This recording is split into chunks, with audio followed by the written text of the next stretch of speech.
বাঙালি জাতি, হিন্দু জাতি এরা নামতে নামতে এত নিচে নেমে গেছে, এরা ভগবানের নামে মুরগির দোকান খোলে।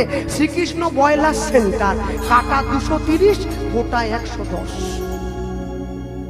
মানুষের বোধ নেই।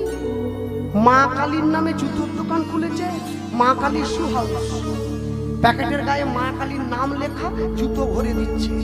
মানুষের হাত দুলিয়ে বাড়ি নিয়ে যাচ্ছে, বলে শপিং করতে গিয়েছিলাম। ওরম শপিং এর কাঁথায় আগুন।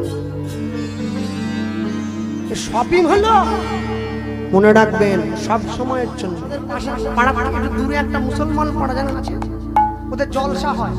আর জলসার সময় যিনি বক্তব্য দিতে আসেন তাকে বলে ইমাম সাহেব, মৌলবী সাহেব, বড় দাঁড়িয়ে আছে। তাহলে ইমাম সাহেব কি বলতে এসেছে? আল্লাহর কথা, আল্লাহকে ভগবান, তাই তো? আরে একই তো ব্যাপার। আমরা যাকে লাউ বলি ওরা বলে কদু, ওরা যাকে দরবেশ বলে আমরা বলি সাধু। আমরা যাকে বন্ধু বলি ওরা বলে দোস্ত, আমরা যাকে মাংস বলি ওরা বলে গোস্ত। আমরা যাকে বাবা বলি ওরা বলে আব্বা জান, আমরা যাকে হরিনাম বলি ওরা বলে আজান। ব্যাপারটা তো একই। পৃথিবীর মাটিতে দাঁড়িয়ে অপরকে অশ্রদ্ধা করবেন না কোনোদিন।